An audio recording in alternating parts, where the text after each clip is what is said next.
আমি আপনাদের মাধ্যমে পুরা দেশবাসী বিশেষ করে ঢাকা নগরবাসীকে অনুরোধ করব, আপনারা এই গৃহকর্মী গৃহ সহায়তাকারী রাখার পূর্বে অবশ্যই তাদের পরিচিতি নিশ্চিত হবেন।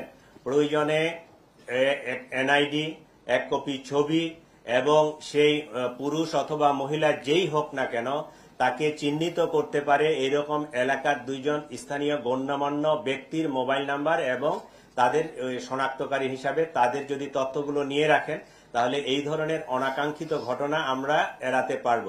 এই ঘটনাটা অত্যন্ত দুঃখজনক, আমরা চাই না একই ঘটনার পুনরাবৃত্তি হোক।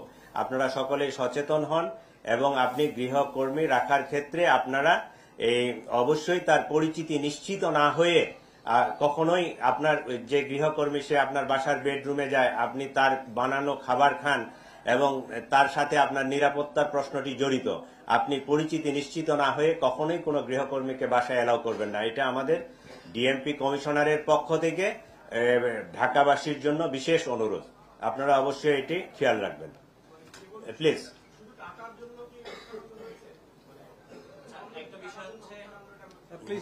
প্রশ্ন একজন একজন করে করেন, রিলেটেড প্রশ্ন হলে আমি অবশ্যই উত্তর দেব। Thank you. একজন হাত তুলেন, প্রশ্নটা ক্লিয়ার করে বলেন কি বলতে চাচ্ছেন।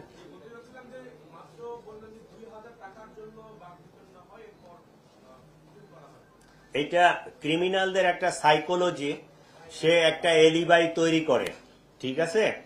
ও যদি 2000 টাকার জন্য বাকবিতণ্ডা হইতো তাহলে সে ইচ্ছা করলে তারপরের দিন আর কাজে নাও আসতে পারত, কিন্তু সে ছুরি নিয়ে চাকু নিয়ে তারপরের দিন ওই বাসায় ঢুকছে, তার মানে তার যে ক্রাইম করার যে ইন্টেনশন এই মোটিভ নিয়েই সে ঢুকছে।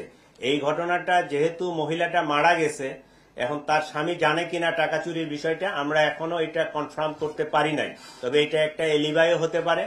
যদি সে সত্যিকারই 2000 টাকা চুরির জন্য বাসাওয়ালি তাকে বাকবিতণ্ডা করে সে তারপরে দিন নাও আসতে পারত, কিন্তু সে হত্যা করার উদ্দেশ্যে ছুরি চাকু নিয়ে বাসায় আসছে কাজের মহিলা, তাহলে তার তো ক্রিমিনাল ইন্টেনশন নিয়েই সে ভিতরে ঢুকছে।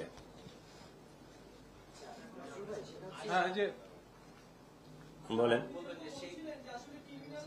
একটু আমাকে আপনার সামনে প্রশ্নটা নিয়ে নেই। একটু বলবেন যে আয়েশার যে পোড়া দাগটা আসলে এইটা কি কারণে, আর আপনি বলছিলেন যে তার স্বামী কেউ আটক করেছেন, আপনারা স্বামী কি এই ঘটনায় গ্রেপ্তার? আচ্ছা, আয়েশার পুরা দাগটা নিয়ে আমরা দুই ধরনের তথ্য পাইছি, ঠিক আছে। এইটা আমরা যেহেতু এখনো ওই যে তদন্তের পর্যায়ে পুরা কনফার্ম হইতে পারি নাই।